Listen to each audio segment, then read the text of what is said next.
show starts in 10, 9, 8, 7, 6, 5, 4, 3, 2, 1, go. What is up, Nickel City Mafia? Wow, yikes. I certainly didn't expect that. I mean, that intro, by the way, is something I worked on. I was so bored today waiting for the Bills game to start. I had to occupy my time. I wasn't happy with it, but I thought it was kind of fun. But I'll tell you what, it's a lot better than what we saw on the field tonight. Unbelievable. First of all, I want to say, join Jake and I tomorrow live, Sunday night talk show, Bills talk show. We're going to get into all the details of this game. We're going to vent. We're going to get some things off our chest. And we'll have some more information. We'll have some more information about the injury to Tommy Doyle. We'll have some snap counts that we'll be able to share with you, kind of see who played, for how long, how many snaps they played. I'm going to give you some reactions to what I saw on the field today, which wasn't good. But you know what? My mom raised me to always say something positive before I say something negative.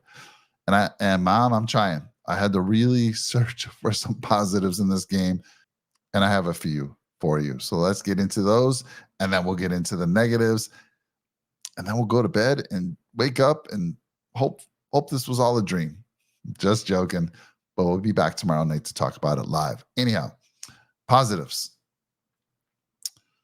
O'Cyrus Torrence. O'Cyrus Torrence gets the start. That's a huge tell, I believe. He's slot him in, put him in, pencil him in. He's starter day one. He held his own again today. I mean, when other offensive linemen starters were struggling, he held his own, and that's fantastic to see. I was one of those folks that was cautious. I was cautious because of how the Bills have treated rookies in the past, but we need to see this guy starting day one, and we will. And now it's even more important. Now it even makes more sense. People were right. Ryan Bates being very versatile, and I'm going to tell you why it's so important that Ryan Bates is being protected. Bates is now probably the next backup at tackle. We'll get into that in a little bit. But anyhow, seeing O'Cyrus Torrence start, fantastic. Super excited about that. Teammate of O'Cyrus Torrence last year, Richard Garage. Again, he played in the fourth quarter against second, third stringers, fourth stringers. Looked good. He actually had a great game last week as well. Scored high in PFF. I expect to see the same. But again, he's going against third and fourth stringers. But this guy, this young man, this rookie, undrafted free agent, has a chance, a clear path to make this team due to all the injuries that have happened, retirement as well. We'll talk about that in a little bit. Trent Sherfield showed me some serious toughness going over the middle, taking a hit, holding on to that ball. Love to see that, Trent. Fantastic. A lot of guys are going to shy away from that, kind of go alligator arms. Nope. Trent was there for the play, made it, and like I said, held onto the ball after a huge hit. Andy Isabella. Look, I'm one of those guys who's been saying Andy isn't going to make the team, but if he keeps making catches, everything that's thrown his way, and we know his potential on the return game, he's super fast. Maybe. I'm still not sold yet, but my goodness, got to give him a shout out. He continues every time they throw him the ball, he makes the grab. And again, it happened again today. Nice to see Justin Shorter out there. Played later in the, I think it was in the third and fourth where we started seeing him, and he made some catches. He actually was the leading receiver today. Kyle Allen had a nice throw over the middle, which he caught for a touchdown. I was hoping to see Josh throw to him, but again, Shorter is not a starter. So, of course, I wouldn't see him in there with Josh. Just wishful thinking, I guess. But when you are 6'4", 220, you can run in the 4.5s. He's a mismatch for most corners. So we saw that. We saw that late in the game. So I was happy to see that. And again, to me, Shorter's making this team. He was a 5th-round draft choice from us this year. There's no way he's not making the 53-man roster. I've been hearing some things about him in camp. He was quiet last week. Got to see him in action this week, so that was nice to see. It was nice to see Dalton Kincaid out there getting his first completions. I love what I saw with when Barkley was in there throwing to him. I think Allen had a couple throws to him as well. It's fantastic here. Let me give you the stat line. The stat line on Kincaid was 3 for 45 and 4 targets. Justin Shorter had 6 targets, caught 5 of them for 47 yards and 1 touchdown. And then Gabe Davis had 2 for 29. He had another one that was called back on a penalty. We'll talk about that as well, the penalties. And then let's see here. Saran Neal continues to get a lot of play, which keeps surprising me. He was all over the field making some nice plays. As soon as I wrote that note down, though, I saw him have a missed tackle. But I love what I'm seeing out of Saran Neal. Obviously, he's a great special teams guy, but it surprises me how much the Bills are playing him in the secondary, right? And you can see he's all over the field. He's big and made some nice plays today. A nice father-son moment. Again, it's not a Bills thing, but I don't care what team it is when something like this happens. Joey Porter Jr., who was a first-round pick for Pittsburgh this year, 32nd overall, had an interception in that game, and his father was there. So such a touching moment. I love to see that. I love to see when a father-son, and Joey Porter Sr. had a fantastic career as well. So, I mean, Joey Porter Jr. used to be at the stadium. I think he was a ball boy when he was a youngster because, of course, Joey Porter played for the Steelers, his dad, that is.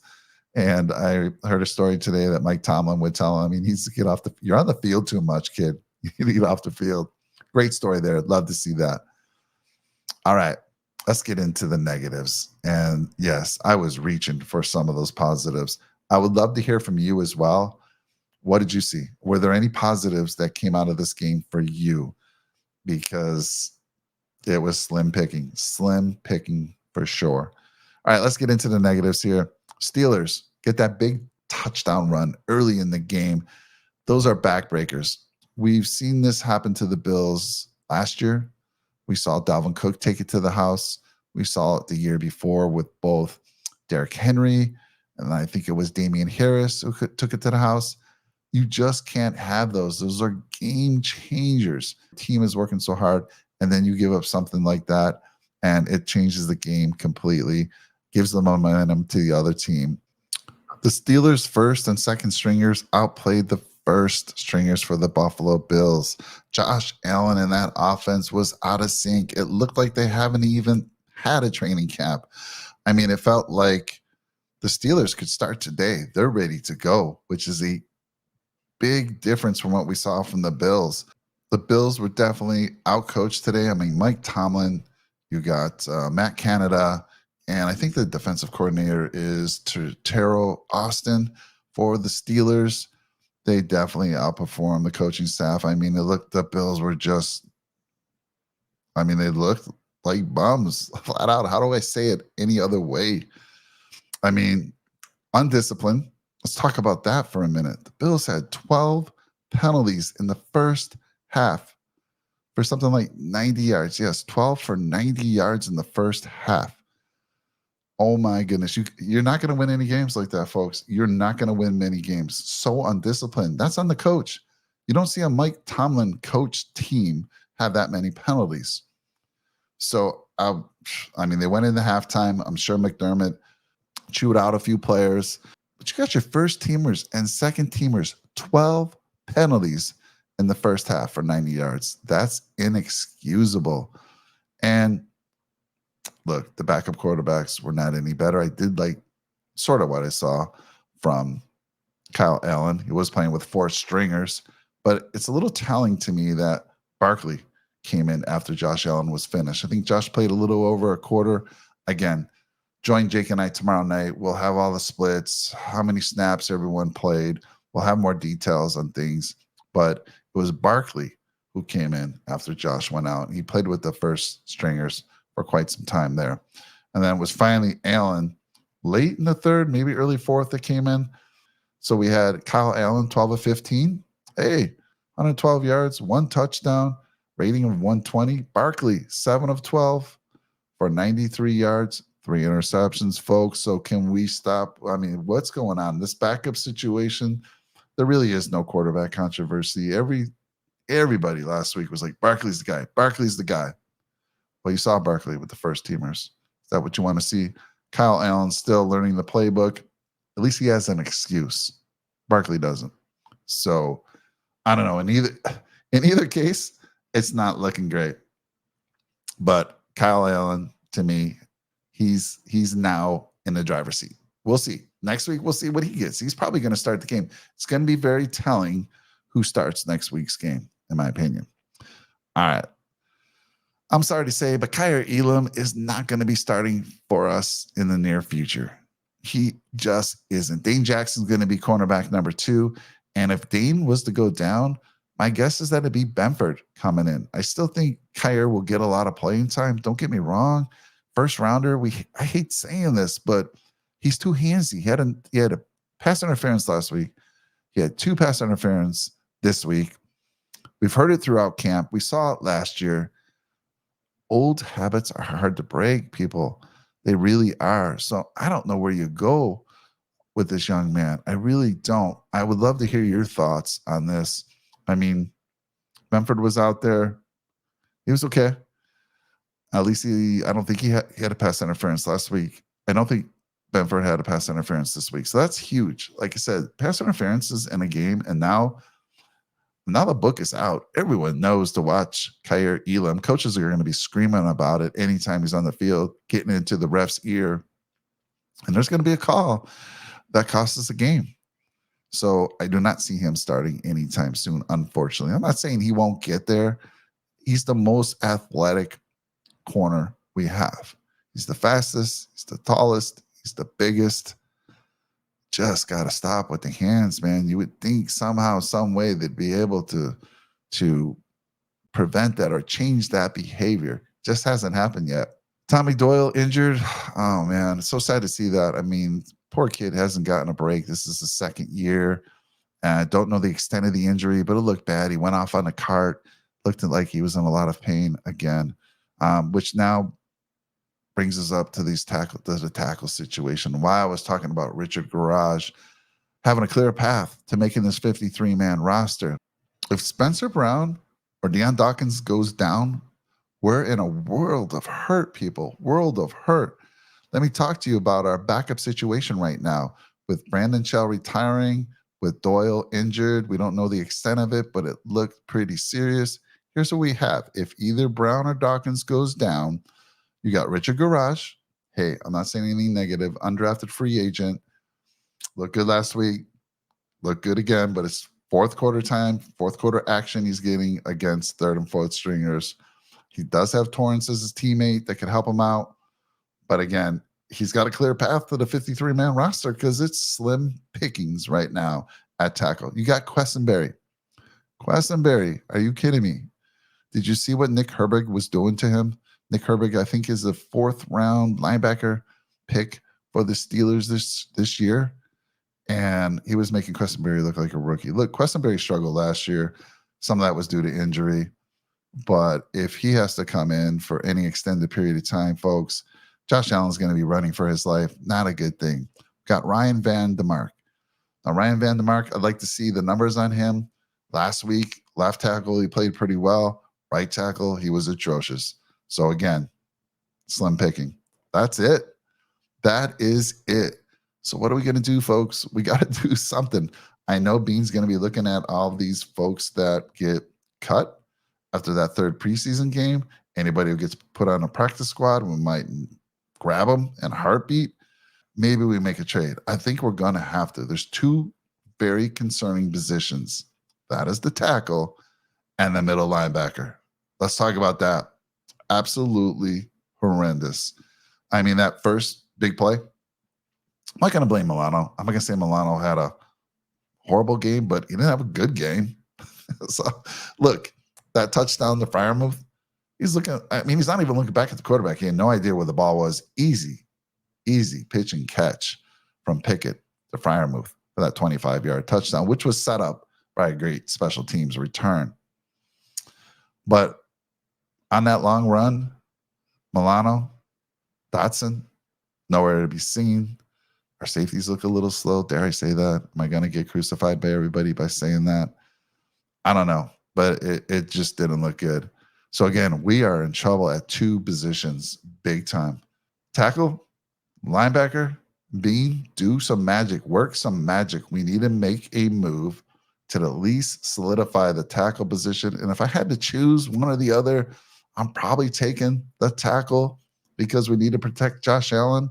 Can't have him running for his life. We saw him running for his life again today, early in that game. Oh, man, I'm out of breath here. So you don't see me this riled up usually. Sorry. Special teams, horrible. Can't say I saw a lot of Bass other than the kickoffs. Sam Martin, when he had time, I mean, he had a ball deflected, almost blocked completely. Coverage was horrible. Return game, horrible. I mean, this is usually a strength of a Bills team and not the case at all. I might have said it earlier. If I didn't, it felt like the Steelers are ready to go. Start the season now. This team is locked and loaded. Mike Tomlin, Matt Canada, and Terrell Austin. They seem to have this team prepared. Looks like training camp, whatever they were doing, worked extremely well. Whatever we did in training camp, Mr. McDermott, Ken Dorsey, man, that offense that was out there with Josh was out there, it reminded me of last year's offense. We were throwing these low percentage passes. We weren't taking anything underneath. But again, you have 12 penalties for 90 yards, and you're not going to win many games. So just a recap here. Let's just take it back a little bit. Of course, you say Kenny Pickett. I mean, let me give you some numbers here. He was 3 of 4, and he didn't have to do much. I mean, the one touchdown pass was a 25-yarder after a great punt return, but he was 3 of 4, threw a touchdown for 43 yards, and that Steelers defense looked great. So they're in good shape. I mean, I don't know what other numbers to give you. There was nothing shining at all. I'm trying to find a silver bullet here, folks, and I can't. So anyhow, I'm going to end it here. I hope you put in the comments some things, some positive things, anything that I didn't mention, anything you disagree on the positives that I mentioned. I didn't mention much. I was reaching. I will say that. On the negative side, what else did I miss? What I have wrong? We're in a little bit of hurt here, folks. We have a little over 3 weeks to right the ship. And, normally I'm not a guy who cares whether we lose or win a game. I go all the way back through the 90s with Marv Levy. We didn't win a lot of preseason games. I didn't really care. It was all about getting rust off, evaluating talent, people fighting for positions. But when your first team is out there and they get outmanned by the first and second teamers of the Steelers, and yes, I feel on offense we were going up against the first teamers and some of the second teamers, and that defense was just legit shutting us down.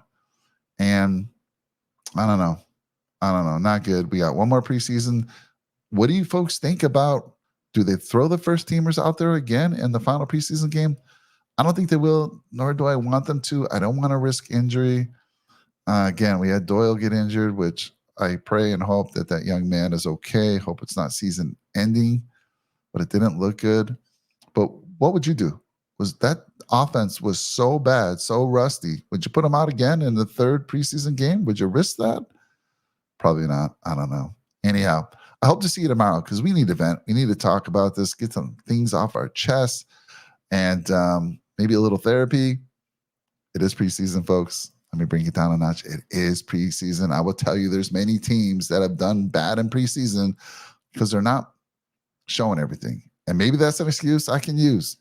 McDermott, Dorsey, they don't want to show everything they're going to be using in the regular season. So if that's an excuse I have to use, maybe. But again, horrible look tonight. All right, I'll see you tomorrow night. Hopefully you join Jake and I for a live show tomorrow on our Sunday night Bills Talk. We'll get into it. We'll have more information. We'll have splits, how many snap counts people played, and we'll see if we can find a few more positives than what I came up with. and maybe turn some of those negatives. I don't know. We'll probably actually find more negatives. Anyhow, thank you so much for checking out the video. If you're new to the channel, Nickel City Mafia, please like, comment, and drop a nickel on that subscribe button. We'll see you later. Go Bills.